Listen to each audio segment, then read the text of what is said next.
everybody, it's Emily at Arc Schooling, and today I'm going to do something I've not done before, but I wanted to try a chapter tag.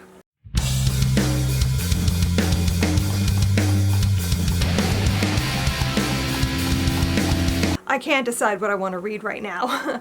I had my TBR all planned out, and I don't want to read any of the books on it right now. I don't know what my problem is, and I'm not in the mood for anything.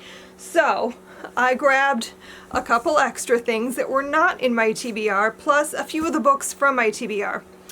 And what I'm going to do is I'm going to talk about each book, then I'm going to read a chapter, like the first chapter of each book. My goal here is to see which one pulls me in enough that I want to continue. So I have 5 books here to talk about. So just as a reminder, this is my Jewish books TBR. That's what I pulled out of my TBR jar. So everything in my TBR this month, except for like a few things for work purposes, are focused on Jewish books. So I have 5 Jewish books that I had in my TBR or from my shelves that we're gonna talk about today. So the first book I want to mention is Rebel Daughter. This is by Lori Ben of Kaufman, and this one is historical fiction.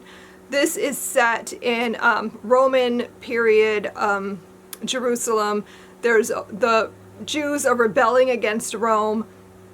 And that's what the story is about. That's what my knowledge is really of this story. This one is about a woman named Esther who, I don't know if she's like a key person in this rebellion, or I know the author based the whole story on like real people that were living during this event. There's tons of research put into it. So I'm really curious about it. I've heard only a few people mention this book, honestly, but I'm interested because it's a time period I don't often read about. And it's a Jewish historical book, so very, very curious about it. Then I have The Life and Crimes of Hoodie Rosen. This is by Isaac Blum. And yeah, I really am curious about this. I know a lot of people really loved it. All I really know is that it's about a teenage boy who is Orthodox and lives in like a very close-knit community, and he meets a girl, I think, who is outside of that community, and like the consequences and results of that. This is the one, honestly, that I'm like the least interested in this stack, and I don't even know why right now, because obviously I bought it, I was interested in it. Then I have The Last of the Just by Andre Schwartzbart. And this one was not, again, in my original TBR because I had this separated. This was in my Holocaust TBR. But this book has been just calling out to me to be read. I know this is like a classic work of Jewish fiction. This is about the Holocaust, obviously, but this is sort of like an interesting take on it, in that it starts in like the Middle Ages, like 1185, I think. And when a group of Jews are massacred, God bless the only survivor of this medieval pogrom, and he is one of the 36 just men of Jewish tradition who shoulders the burden of humanity's suffering so mankind can survive. And we end up, obviously, during the Holocaust. I don't really know too much more about this, but I've heard that it's brilliant. I'm a little intimidated by it because it's got like that small print, and I don't know, it's being a classic work. So this was published originally in like 1959, so it's not like classic, but you know what I mean. But I am really curious about it. I have The Last Words We Said by Leah Shire. This again is about an Orthodox community, and I believe this one has to do with like 3 friends. One of them goes missing, and the other 2 are kind of grappling with what might have happened, where they went, that sort of thing, I think. That's my very vague synopsis, so I don't really know too much more about it. But again, I bought this ages ago, and it's just been like staring at me on the shelf. And I want to try to pick it up and see if it holds my interest. And then the last book in this video is The Summer of Lost Letters by Hannah Reynolds. This one, again, had it on my shelf for a while, This one's about a girl who, her grandmother just died recently, and she gets a box of her like things, and she finds these love letters, and it kind of throws everything she knows about her grandmother's life into like a tailspin. Like maybe everything she thought she knew might not be true, and she needs to find out more, so she goes to investigate, meets a boy who's, and their lives get entangled in this mystery of her grandmother's childhood, teen years, maybe, something like that. I don't know. It's set in Nantucket. It's like a nice summery beach read kind of story with a bit of like generational trauma thrown in. It's a beach read with generational trauma. What could be more Jewish than that? So I'm going to try. Basically what I'm going to do is I'm going to go now and read a chapter of each book. And then I will report to you which one I am the most interested in reading. And yeah, I don't know. Hopefully this helps me pick a book, because I have just been staring at my TBR for 2 days, wondering what I'm going to read next, and I can't decide. So let's see if this helps.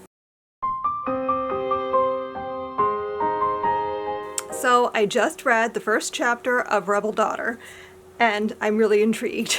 So this one starts with the main character, whose name is Esther. Her father is one of the priests that works for the temple, and they're performing a sacrifice ritual. And as they're walking to the Temple Mount with their sacrifice, the Roman soldiers are harassing them, and she is just shocked at what her father is put through and why God hasn't intervened and stopped it. And I'm just like, I'm really interested in where this is going to go. But I have to read the first chapter of these other books first. But this one started out in a way that's really pulled in my attention. Let's go ahead and read the first chapter of The Summer of Lost Letters. So I just finished the first chapter of The Summer of Lost Letters. This one, again, I'm intrigued. This starts right into it. The very beginning, she gets a box delivered to the house of her grandmother's belongings that were left in the nursing home after she had died. And she opens up the box and starts reading these love letters that she was not expecting to find. The main character, Abby, decides that she needs to know what this gap in her grandmother's life was about. Like, what happened with this love affair, that these very passionate letters that she received, and then nothing. So she wants to know who this man is. Maybe he knows more about her grandmother's life. This is also, I think, going to be a lot to do with mothers and daughters, the relationships between them. Abby and her mother seem to be having a bit of a strained relationship, and we know from the first chapter that her mother and her grandmother had a very similar strained relationship, even more strained. There was a lot her grandmother didn't want to talk about. And so I think we're going to explore a lot of that in this book. So this is a definite contender. I don't know, maybe this is a bad idea. Maybe this is going to make this harder. I don't know. But moving on, I'm going to now read the first chapter of The Last Words We Said. I don't know what to think of this. So this story, I had to go back after I read the chapter and read the synopsis, because I'm like, what's happening? So this story follows Ellie and her two best friends. They're all Orthodox Jews. One of them is rebelling and trying to live her best secular life, and the other two are more religious. One of them is super religious, really deepening her faith and everything. We know that Danny was Ellie's boyfriend, and he's gone. The prologue makes it sound like he died, and In the first chapter, though, Ellie is like, oh, he's sitting right there. Don't you guys see him? And he's a ghost, invisible. I don't know what's happening here. But I'm a little curious. Not as curious about this as I was about the other two books, but I'd still like eventually, maybe someday, read this. I don't know if this is going to be the one I decide to choose, but I am wondering what exactly is going on here and what happened. It's a little bit weirder than I thought. I think the story is also going to go back and forth in time, so like we can see her relationship with Danny and like how it started and their friendship and everything. And what happened to him, I think, something like that. Next up, I want to read a chapter from The Last of the Just. I'm worried this is going to be like the longest chapter. So far, none of them have been more than like 14 pages. This one doesn't seem like it has normal chapter breaks. So I don't quite know how to go about this. But maybe I'll read a few pages. Like there's no chapters, like there are, but it's like more like parts. So let me read a little bit and I'll figure it out. So I read a little bit of the beginning of The Last of the Just, and I don't think I'm in the right headspace for this. I don't know. This definitely reads more challenging than the other books I've picked up, which isn't a negative to it. It's just I don't think my brain is here right now. But I'm definitely really intrigued by the concept of this book. This talks about the Lamed Vav, basically these righteous Jews who handle the burden of sorrows and everything of the world, or something to that effect. And this story follows one specific family. In each generation, one member of the family is the Lamed Vav. So like the survivor of one tragedy, and then we follow each one through different tragedies through generations of time. So like this first one was like a pogrom in medieval, I'm not even sure what country, and the survivor now is the Lamed Vav. And so like the next one would be like, just off the top of my head, the Spanish Inquisition, that kind of thing. Different pogroms through time, up until we get to the Holocaust, is where I am assuming this is going to go. Because I've heard mentioned as a book about the Holocaust. So I'm definitely really intrigued by this premise still, but I don't know if my brain could take it in right now. So I'm gonna set that one aside as a definite, like, not right now. So the last book I'm going to read from today is The Life and Crimes of Hoodie Rosen. And like I said before, this was like the one that I was the least interested in of this stack, but obviously I'm still sort of interested. I bought it. I've had it on my shelves for a while. So let me go ahead and read a little, and I'll let you know my thoughts. Okay, so I've read my chapter of The Life and Crimes of Hoodie Rosen, and I am more intrigued than I expected to be. Like, I don't know. For whatever reason, this book just hasn't been calling to me, but I put it in my stack because it's short, and I figured I could get through it quickly. But also just because I've heard a lot about, like, people talking about it, and it's very popular on Jewish Bookstagram and stuff, so I wanted to try to give it a chance. Like I said, I'm more intrigued than I thought I was going to be, but I don't know. So basically, in the first chapter, we meet Hoodie. He's a yeshiva student, and he sees a girl outside of the classroom window, and he's immediately drawn to her. And so he walks out of class and goes to try to talk to her, and finds out very quickly, which he knew looking at her, that she was not religious. She's wearing a short sleeve t-shirt and shorts, which is just not what a good Orthodox Jew would be dressed like. So he goes to talk to her and finds out not only is she not religious, religiously Jewish. She's not Jewish at all. Her name is Anna Marie, and she's wearing a cross.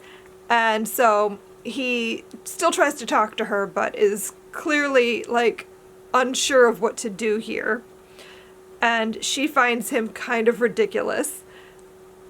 And I'm curious where this is gonna go, but and like we're set up at the beginning with like something is going to happen here, and it's like, what does he say? Yeah, it's a horrible crime that would be the thing that saves the community. It ruined his life and was humiliating, but somehow it was a good thing. I don't know. I'm really curious as to what that is. So I have now read the first chapter or so of each of these books, and a decision must be made. I am definitely not going to be reading The Last of the Just. It just, I don't know. For whatever reason, this is not the time for this book, and I must accept that. I'm not sure what to do. I'm intrigued by all of these. I'm going to take this out of my stack. The Last Words We Said was fine, but compared to these three, it didn't do much for me. So now I have these three choices to narrow down. So I have Rebel Daughter, which is historical fiction, and I have these two contemporaries. What do I do? Let me check and see if any of these have an audiobook that I could like pair, because I don't know, lately I feel like I can focus better on a book and get through it at a decent pace with an audio to switch back and forth, or like to listen as I read. So let me look and see. But it would appear none of them do. This is just the kind of luck I'm having. So none of these are audio on Scribd. It's fine. I think I'm gonna go ahead and choose The Summer of Lost Letters, because I feel like this is the one that's speaking to me the most right now. This is the one that I think has the most potential to be a 5-star read for me. Not to say that I wouldn't like either of these, which I'm fairly certain that I'll like both of these. In fact, I'm probably going to read all three of them, but this I think is what I'm going to read first. So there we go. A choice has been made. Yay. If you've stuck it out for this whole video, thank you so much. So let me know down below in the comments if any of these books sounded really intriguing to you, if you've read any of them, if I should prioritize something that I didn't in the stack. I don't know. Let me know. And if you liked this video, be sure to hit the thumbs up and subscribe and all of that.